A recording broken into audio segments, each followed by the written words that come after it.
Hi, welcome to the Gymnastics Victoria Finance Department webinar.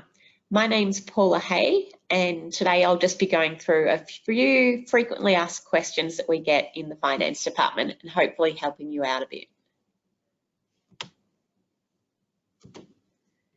The first thing we'll be going through is the fee structure and how it works, the invoice processing for quarterly gymnast registrations, how we upload members to the database by the club importer, payroll frequently asked questions, and contact details if you need to contact the finance department.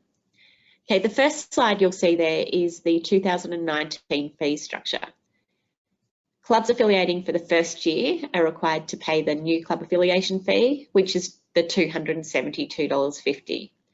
After the first year, you then pay either a small club affiliation fee of $272.50 or a large club, or not small club, basically affiliation fee, which is the $1,199. If you're intending on taking out the insurance policy through Gymnastics Victoria / Australia, it's another $1,078 for the year. Your club affiliation payment includes your APRA and PPCA license, which means that you can play music at your club and at competitions, and also the club online database fee for the year of $135.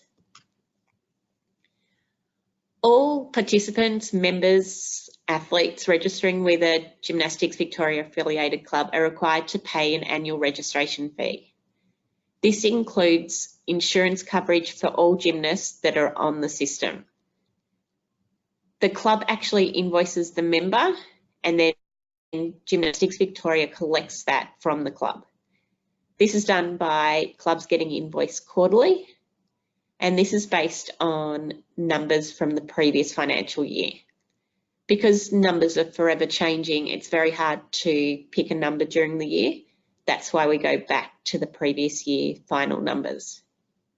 New clubs are asked to estimate what their numbers will be for the year. We invoice for that, and then we'll do a reconciliation at the end of the year so that you pay for the members you have.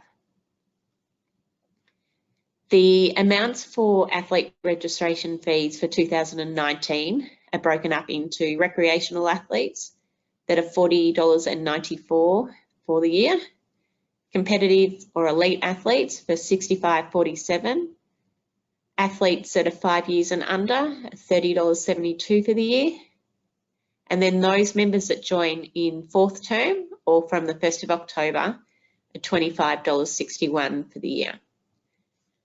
Competitive athletes are basically those athletes that are planning to compete or be involved in any Victorian championships, state pennants, state team trials, or LAT events. All those athletes in GymStar competitions only are considered recreational athletes. So on the screen now, we have the calculation of a gymnast registration invoice that we will do quarterly. In this case, Club A has 20 members at the 31st of December 2018. Of those 20 members, 14 of them are competitive, 2 of them are recreational, and 4 joined after the 1st of October. You can see there that how we do the calculation. So in relation to competitive, there's 14 athletes divided by 4 times for the year, multiplied by the 65.47. And so on we do for each level of athlete. And then you can see the $275.23 that we invoice 4 times a year.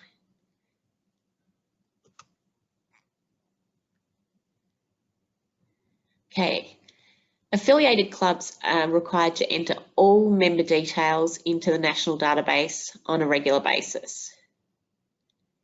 GV and GA can carry out random audits to check that the information that you put into the system is being entered correctly. We will notify any clubs of any updates or corrections required, and the club will be responsible for ensuring the actions are taken to correct the records.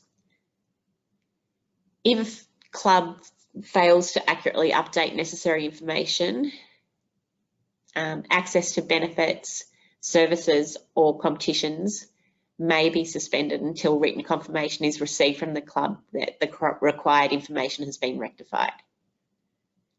Should any continual breaches of non-compliance with the policy, GA and GV reserve the right to implement further action in accordance with national affiliation standards.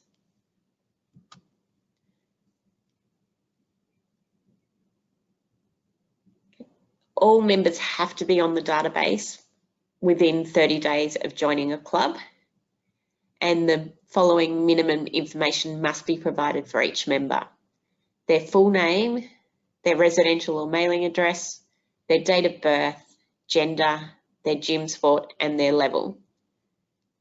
In addition, the following information is requested from GA, and that includes a phone number, a parent name or parent or guardian name, and an email address. As I said, all participant members must be registered in the National Membership Database within 30 days of commencing programs at the activities of the club. Failure to do so will result in the participant not being covered for insurance purposes, and any claims made during this time will be declined. In the case of a new calendar year, all participant registrations are required to be updated by the club in GOL within 30 days of the club reopening for the year. Gymnastics Australia have implemented a new club importer tool so that all clubs around Australia have an improved experience of importing their current athletes and their athlete codes in bulk to the National Gymnastics Database, regardless of the software they use to manage their class bookings. So those programs that the clubs used that didn't used to be able to be used for importing can now be done, such as Jackrabbit and iClass Pro. You can actually print out a report and put it straight into the database. The new club importer tool has the ability to import a large number of athletes at once without needing to do batches. Club administrators are able to review and know the records which will not be imported.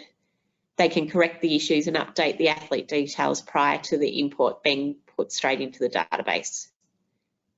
Administrators no longer need to wait for an on-screen upload, as imports are now queued and they'll be informed when it's actually done. The importer can be worked on by any club administrator in a club at any time prior to completion, and it's not required to be completed in one session. And there is also a log of records available via the new reports in the club admin reports.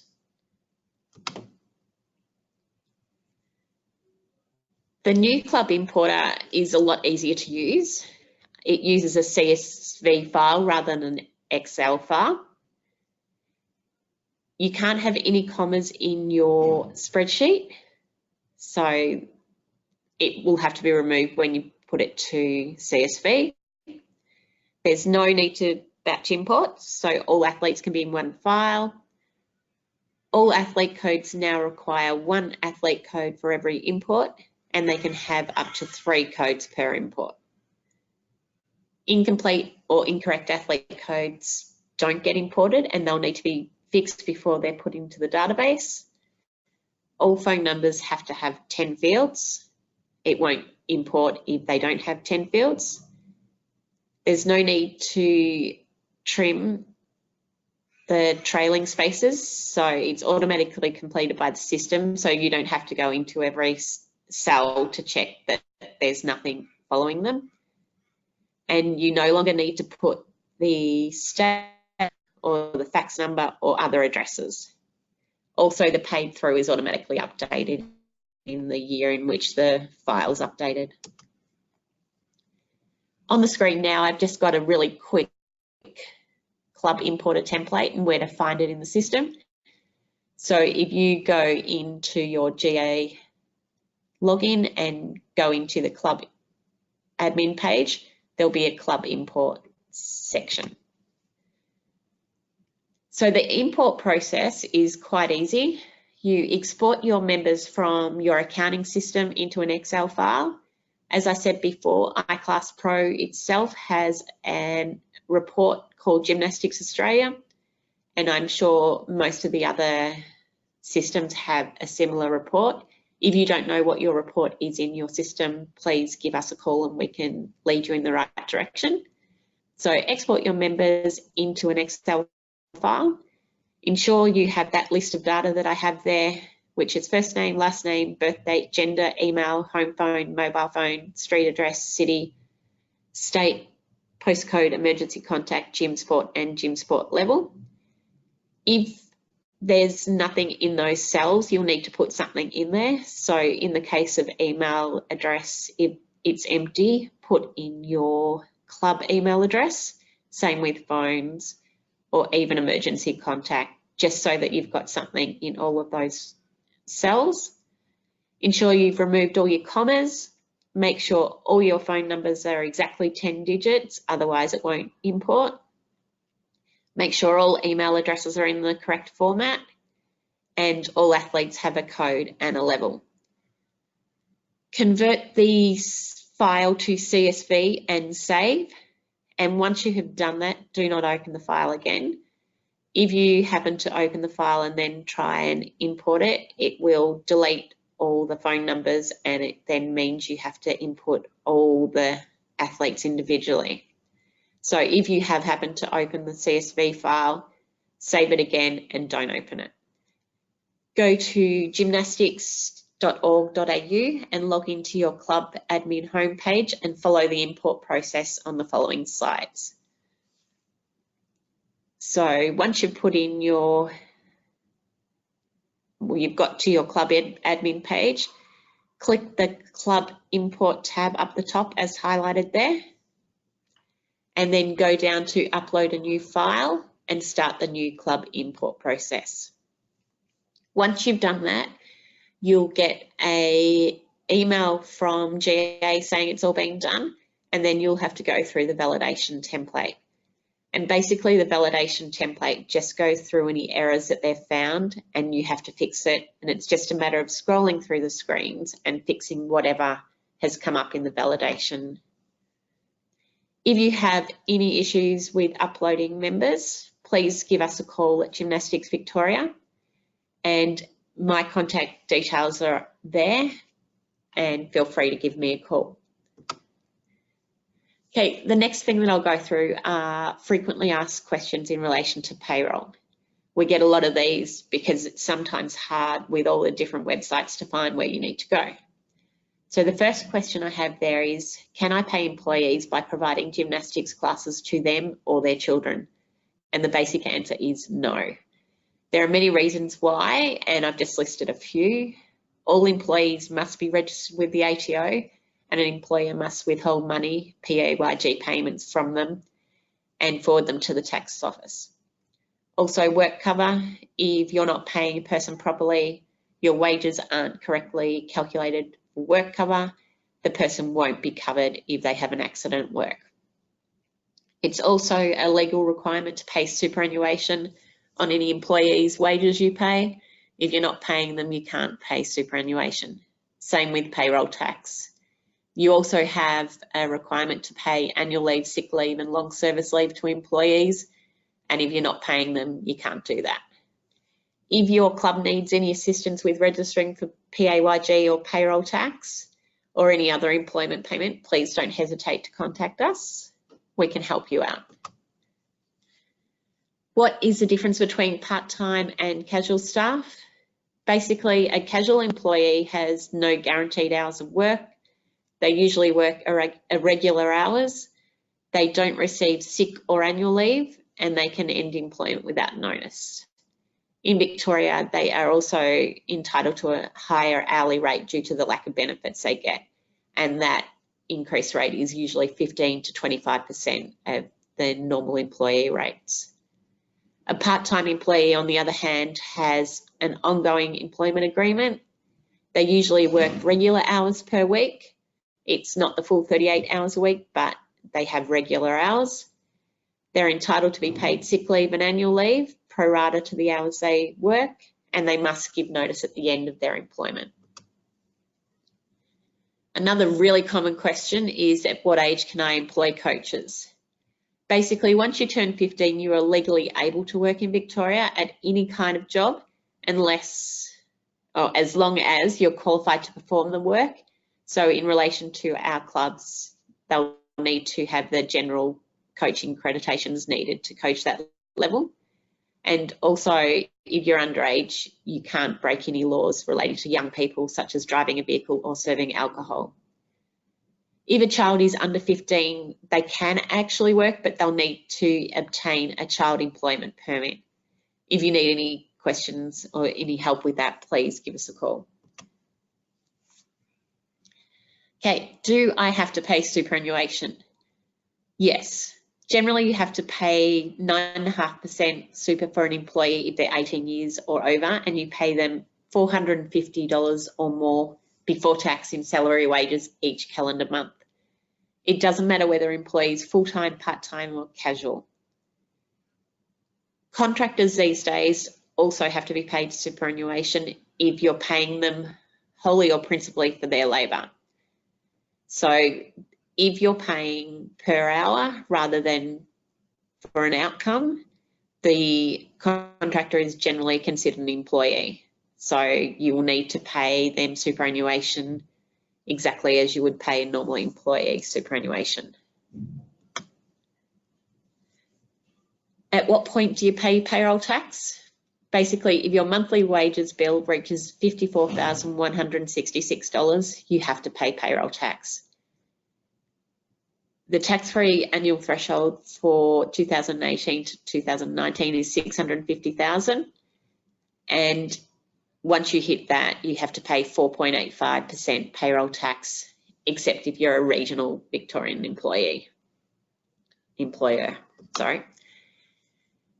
At Gymnastics Victoria, we partner with HR Plus, who are a human resources consulting firm, and they can assist clubs with a range of staffing and HR related tasks. Clubs receive unlimited phone and email advisory and support services covering such areas as interpretation of award and wage conditions, employment law, employment agreements, working hours, duty arrangements, underperforming staff, disciplinary and termination matters, superannuation, long service leave, and any club governance. I've put on the screen their details, so you're more than welcome to contact HR Plus if you have any further questions in relation to human resources. Gymnastics Australia also have a few resources available under their Club 10. So under the Gymnastics Australia website, there are information sheets that provide guidance to all clubs, templates. There's lots of things there that you can change to make relevant to your club. They also have examples and checklists. So if you need those resources, they are on the Gymnastics Australia website. Basically, that's what we're covering today. If you need any further information in relation to anything I've spoken about, please do not hesitate to contact us. Thank you.